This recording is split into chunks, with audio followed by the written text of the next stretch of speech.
I've got a situation on this map in 1842 that is completely unlike whatever faced France in reality in our 1842. And it all has to connect with the same three elements: the Ottoman crisis, the Ruhr crisis, and Algeria. And it's all because of a matter of prestige. If we go back to 1830, that is when Louis Philippe d'Orléans assumed the throne of France by getting rid of the former occupant. It was a bit of a well, I can't really call it a revolution because it was one monarch getting rid of another. So it's an usurpation. He took over illegally or legally because the voice of the people was with him. It's a confusing political situation, and that's why in the game France has the divided monarchists. People want a monarchy, but they don't know if they want the legitimate Bourbon monarch or the Orléans monarch, or hey, let's bring back a Bonaparte. Why not? Anyway, so that's 1830. And France is going forward with its little, way of living and all that. And they feel like they're dipping in prestige right around 1840. So they got to flex. And one part of the world that they're very interested in is Egypt, the Khedivate of Egypt. They think, hey, these are some people that appreciate French stuff. We could sell it to them. They could buy it from us. And we invest there. We could build a canal. They're already thinking about this. Egypt is looking good to France, so they're backing Egypt. And then Egypt does a little thing in 1840 called the Far Eastern, the Near Eastern Crisis, the Levant Crisis. It's a crisis because Egypt decides they're going to attack the Ottomans. Okay, and we have had that happen here. The Egyptians were quite successful. This is what Britain and Austria wanted to avoid. They thought that if the Ottoman Empire was too weak, it would crumble in the face of Russian aggression, because the Russians had already been spending much of the last century taking away parts of the Ottoman Empire in the Caucasus and in southern Russia, including the Crimea. Russia was happy to take more of the Ottoman stuff. The Russians were hoping that they could take the whole thing and then get out in the Persian Gulf and then do stuff in India, which the British didn't want to have happen. This is all part of the great game, keeping the Ottomans strong, even though they don't really like them. They just like them, or they hate them less than they hate the Russians. So Austria and Britain want to back the Ottomans. Austrians want to back the Ottomans especially because if the Ottomans crumble, then all the little nations in the Balkans here that have nationalities that also exist in Austria will get those guys going. And then if they get going, then all the other nationalities in Austria will get going. And soon you have all the un-Austrian parts of Austria will be up in arms. That's their fear. And it kind of was how things came out for the Austrians. Later on, spoiler alert, Austria falls apart after the end of World War I. But we digress here. Austria certainly did not want to have any instability in the Ottoman Empire. And so they're backing them for that reason. The British are backing the Ottomans because they don't want to see the Russians start to get grabby in warm water ports that head towards India. But the French are backing Egypt. And they're going, wait, hey, come on, guys, Egypt, they're great guys. Come on, we can work with them. So what if the Ottomans collapse? Let's just redraw the map of Europe. That's what Napoleon did. France, you're back to your old tricks. Okay, so the French are backing the Egyptians, and when the British and Austrian Navy showed up, well, not so much the Austrian Navy, but when the British Navy showed up, the French realized, okay, we got to back away from this. This is not going to end well. We do not need another war with Britain. And yeah, that was very embarrassing for the French, because in our reality, 1840 meant that the Ottomans conquered, they didn't lose any territory, they conquered all the way down to the Suez. And what was left of Egypt was the Egypt we have today plus what we consider most of Sudan, not all this business here. So the French backed down. And because they backed down, they were realizing, oh no, we're going to lose our prestige, and that means we're going to lose our authority, our gravitas in politics, and it's also going to impact our trade. Because at the time, French trade was built on French prestige. Here's a quick guess. Who was the number one consumer of champagne after the Napoleonic Wars? The British. Huge amounts of the stuff were flowing northward into Britain, when before the Napoleonic War, champagne was just a sweet French wine that the French consumed. After the Napoleonic War, the French began to realize that there was a foreign market in champagne and began to market for those foreign tastes, making it drier. They actually had the demi-sec and the brut forms, and they would even label it specific for the market. So if it was going to the southern United States, they'd show a guy on a horse because the Americans fancy themselves cavaliers. If they was going to Britain, they'd put unicorns and lions on the labels. If it was going to Germany, they'd put German stuff on there. They had brands that were targeting other parts of the world. And this champagne, it was fancy wine. You drank it to celebrate. Kind of a very early marketing success. The same way we think diamonds are rare and precious, when in actuality, we have enough diamonds in the world right now where everybody could have a cup of their own diamonds. And these are just the ones from the earth. If we made artificial diamonds, we could have like rooms full of this stuff and they'd be worthless. But because people who make diamonds or dig them out of the ground and carve them up and make them pretty want to control the supply, they mark it up by saying it's a prestige item. Same thing's happening with champagne. It doesn't have to be a more valuable wine, but by talking it up, it gets bid up, the prices go up, and the champagne makers enjoy a nice little treat there. The French are also doing a big number in women's clothing. Now, the British dominate clothing for men because they are seen as being the most successful in business, and it's very masculine, so the British styles are dominant there. But the French, oh la la, they are, how you say, joyeux. I mean, they make all the lace and the ruffles and the frills, and big department stores are starting to open up in Paris. And when these department stores open up, they're bringing in loads of people from Britain to shop there. You see this French-British connection happening. There's reasons they don't want to go against the British. One, they could lose because the British Navy is still bigger than theirs. But two, it's a large amount of their trade. They don't want to disrupt this. They want closer relations with Britain because champagne and fancy clothes are the top sellers there. And there's other French luxuries.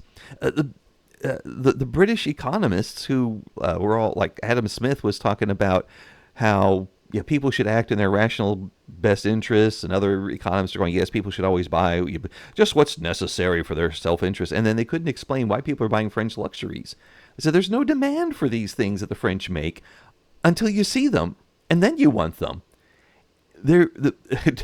Classical economics was being confronted head on with impulse buying and didn't know what to do about it. They couldn't explain. They just said, well, I guess they're higher in quality or something, or they have a quality, and they called it monopolistic competition and walked away. Monopolistic competition doesn't mean you have a monopoly in something and nobody else can buy it. It means you're making a commodity good, but you describe it in such a way that makes it look better than everybody else's. For example, I have a woman's dress here that I would like to sell to your wife, okay, or your girlfriend, or whoever, but your daughter. I'm selling it. There's nothing else here. I'm just selling clothes. And you're looking at it going, wow, that's kind of expensive. But yes, it's made with the finest Lyonnais silk. And finest? Oh, well, yes, I'll pay extra for that because it's the finest. So it is, even though there may be another dress that's as good in durability and wearability. It covers the same areas of the body that this dress covers, and it'll wear just as long, but it looks different. And why does it look different? Because it is not made of finest Lyonnais silk.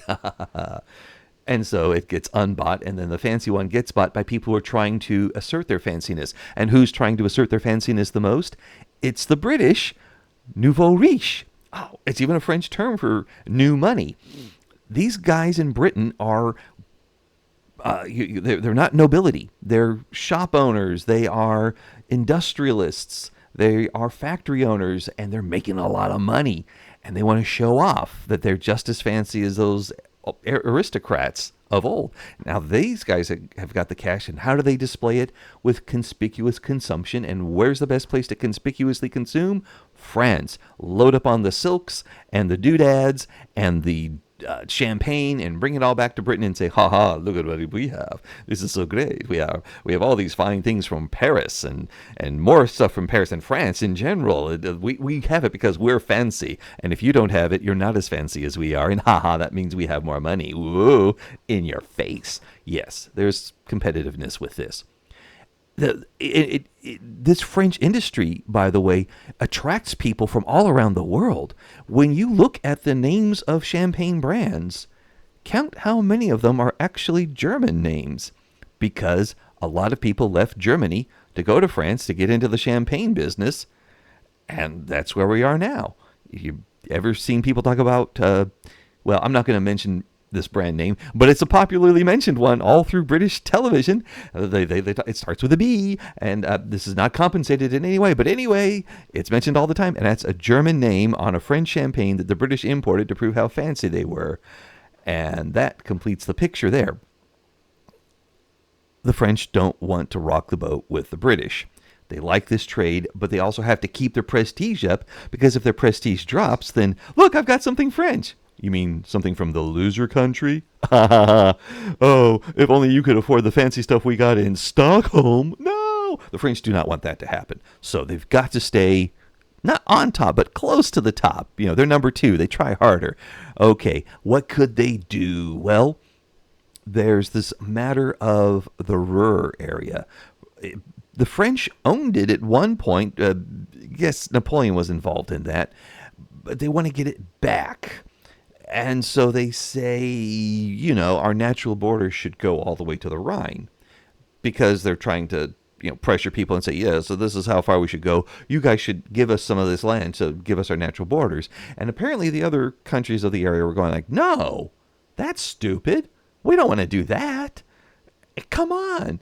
Austria's looking at France like, bro, we just maintained the balance of power by keeping the Egyptians out of Turkey, and now you want to redraw the map of Europe in Europe itself? Oh my gosh, no. Austria was like, Prussia was going, hey, that part of the that Rhine stuff, that a lot of that is ours. No.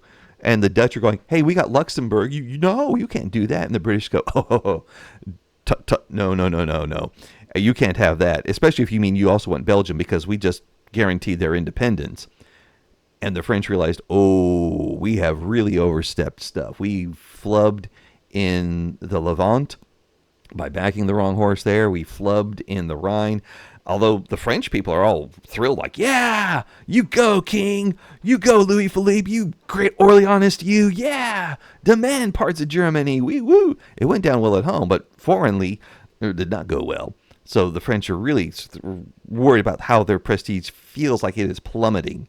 And they've got to keep it up. What's the best way to keep your prestige up? A war.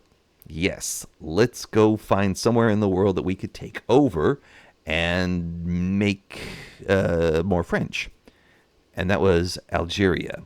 The Emirate of Mascara, Ait Abbas, and Constantine. So they began working there to try to make them protectorates. This is when they start to move out, and they start their acquisition of Algeria. They move out of their little enclaves on the coast, and they start to try to make protectorates of these areas. It doesn't go well, and then they get in too deep. And rather than say, whoa, we are in too deep, we need to pull back, they press forward. They do some terrible things there. And because I don't want to go into that area there, you can read up on it if you want. If you don't want, I'll just say that, and then you'll know, okay, there's some bad stuff. Let's move on. But yeah, bad stuff happened in Algeria. And people in France were concerned about it.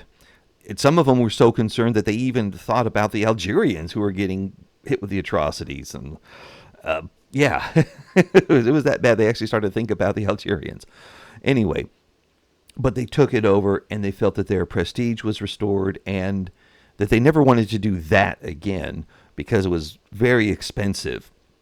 If you look at how much money the French poured into Algeria over the years and how much they got back out, it's a telling tale. when we look at other colonies that the British established and even other French colonies, we can see that the money coming out of them was roughly equal to or even a little bit more than the money going in. In other words, the money it takes to support the colony results in a net benefit for the colonizing nation, or it breaks even, and then so it's an accounting break even, and because there's other matters of prestige and military projection and such that go with that territory, that they say, okay, because it breaks even accounting wise, but we get these other benefits, it's still a net benefit to the country, even though you don't see it in our GDP. Well, they didn't see it in GDP anyway, because that wasn't invented until 1937. But I digress. The French, however, they got in the 1840s, they would get maybe 25% of the money back. Huge discrepancy. Whoops, not yeah, it's this other way, or no, yeah, well, whichever way. Anyway, they put in a whole lot of money and they got back way less than what they put in. And by 1899, they were getting about 35 to 40% of their money back. They are not breaking even. They are constantly pouring money in for the maintenance of the colony, trying to get it to grow. They thought, hey, Algeria, it's warm there. You could grow all kinds of things you grow in tropical climates. What they forgot was it's also dry there. You can't really grow stuff that you need warm and wet for, like they needed in the Caribbean, all those islands they lost to the British because of the Napoleonic Wars. Well, now you can't really grow sugar or cotton as well in Algeria as you could in warmer, wetter climates. So the agriculture that they're hoping for doesn't materialize. They try other things. The chief exports of Algeria for much of its history under the French were animal remains. That sounds rough, and it is rough. Now, it could be like raw wool and skins, but still, animal remains is your number one export, and they thought that this would be a place where they make a lot of cotton and dye and all kinds of stuff. It actually... for their hope to make Algeria into something that would produce lots of things that they couldn't make in France, for all those hopes they were dashed when they decided, let's go with making wine in Algeria, which they had plenty of in France anyway, but they make more of it in Algeria. And it was a massive, massive loss of money for a very long period of time.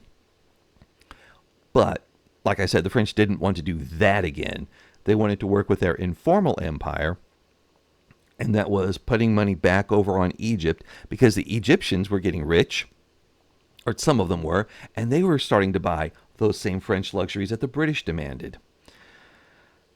All right, so what do we have here?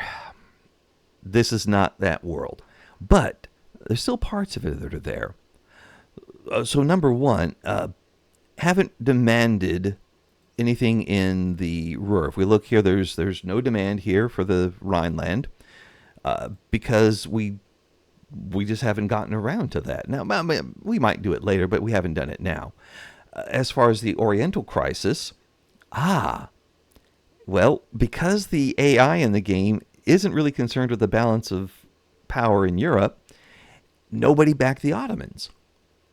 We need a fix for that. We need some flavor for that, but that's going to go with a lot of other flavor that's needed here. We need to work on the Balkans. We need to do something to where when the Egyptians get frisky, the other nations of the world inject themselves into the war and say, no.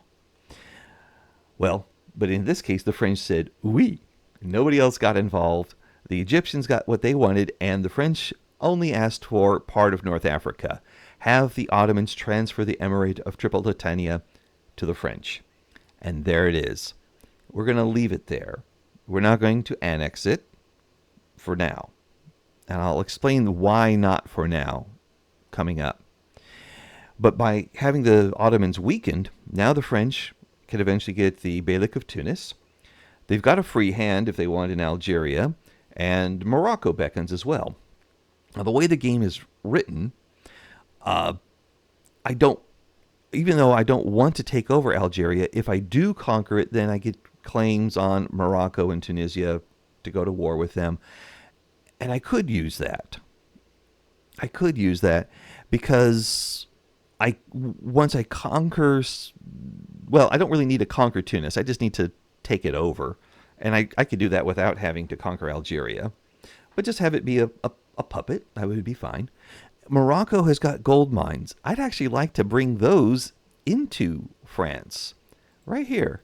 If you look at this inner Morocco, it's got 3 gold mines. Those are nice. I'd like to have them. And for some reason, Morocco never seems to be as upset about being conquered as Algeria does.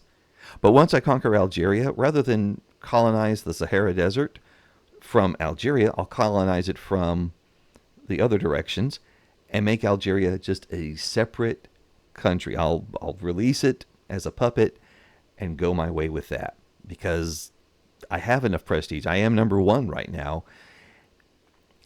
And that is what I want to run with. And I also want to see if I could take over production of the fancy goods. If we take a look at, let's go to goods, scroll down to luxury clothes.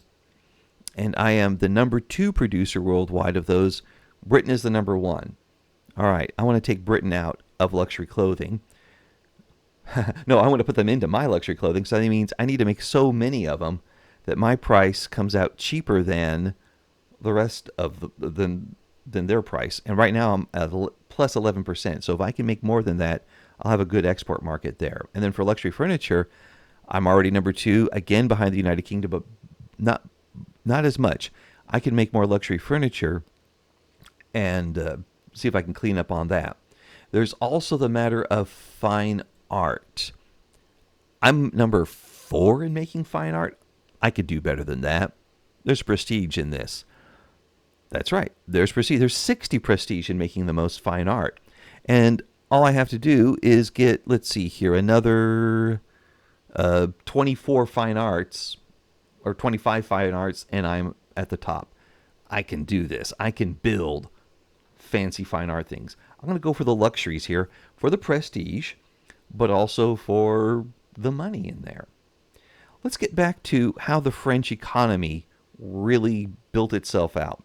It's exporting luxuries to the rest of the world all the way up until 1870.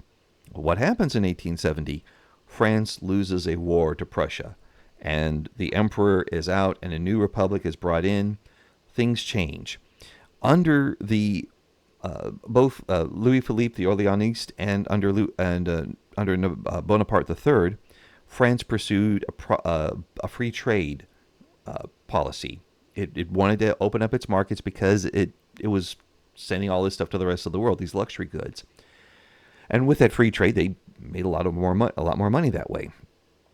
But in 1870, you see the collapse in the luxury market because they lose their prestige. 1873, it collapses further and deeper because there's a global depression called the Long Depression. That goes for 20 years. That's why it's called the Long Depression. It's anything 20 years long is going to be long.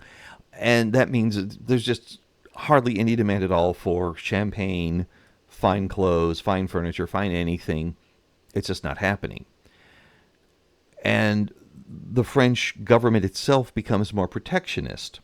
They're looking at all the stuff that they're importing from the rest of the world and think, we don't want this to go out. We're going to be having a war with somebody soon, Germany, and don't want to mention any names, Germany, but we need to be ready for that. We need to have, beef up our production at home. And what they do start exporting more of are bulk goods.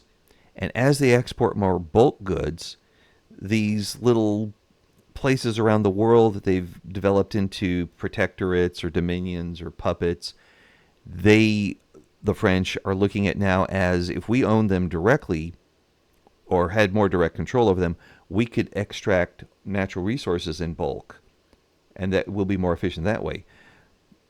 So that's why I'm saying I'm not going to take over the Emirate of Tripolitania right now. But I know in my mind there's going to be oil there. Now, these guys don't know it, so yeah, just leave them be. They're just going to buy our luxuries. We'll collect some money from them. We'll get, a pittance every year. But it's better than losing a fortune every year. So we'll collect our pittances. And when when it's time for oil and we think that there may be some there, then yes, that's when the grab happens. That's when we take that territory. Are we going to find oil in other places and take them over? Absolutely, but not right now. Right now, it's all about making protectorates. And because I don't have to worry about my prestige, I don't have to conquer, make what I conquer stay conquered. Whereas the French in our timeline did have to do that. Consider also the collapse in prestige they had when they went into Mexico, and that failed. Like, guys, you're trying to build an empire and it didn't work. Even informal or not, we all knew that this is not happening. And that further damaged the demand for French luxuries. If I want to keep the demand for my luxuries high, I've got to keep my prestige high. And I also need to work on passing my free trade. I hope this helps you out here, gives you ideas about what to do in playing your Victoria 3 game, about taking what we learn from history and then looking at what we have. And although it's what I have here is non-historical, I can still think of, well, here's how it could still play out with historical reasons. Although this does underline the desperate need for some kind of DLC or local flavor or something that works with the Ottoman Empire. They are so much of a linchpin. The Crimean War, where the French are actually supporting the Ottomans, having and getting some prestige out of that. But having the Crimean War, having the Oriental Crisis, having the Balkan Wars, the Congress of Berlin, all this stuff here we need for this part of the world. Absolutely. And as far as my plan to make protectorates out of these places, I tried a mod that said you could make protectorates easily out of nations that were in your customs union, but the problem was that once a nation was in my customs union, I couldn't turn it into a protectorate because of other things, so it didn't work out. Until we get the next DLC, what I have to do is actually conquer these places and then make them protectorates, either as a war goal or conquer the nation. In the case of Algeria, I'm not going to make 3 little protectorates. I'm going to make one big one, conquer the lot, and then release it all at once as a puppet or something. So yeah, we have to go through that warfare process. Because of that, I'm going to be a good boy. I'm going to not go conquering all of Europe and take advantage of the fact, like, ooh, I can get another state. I'm trying to make protectorates. I'm trying to make these other things. So I've lowered the AI demand or AI anger from high to just standard, and then since putting AI aggression on low didn't stop Prussia and Austria from immediately launching a brothers' war in 1845. As soon as one of them discovers nationalism, they just bash. I don't know why. That is broken. So I just put AI aggression on standard as well, and I'll keep going with this. Will I be able to dominate the luxury market? Will I be able to make my informal empire without the 1.7 DLC? That's the challenge I'm giving myself. We'll see if I can succeed in that, and I'll see you in the next video. May all your diplomatic plays go the way you want them to. Bye for now.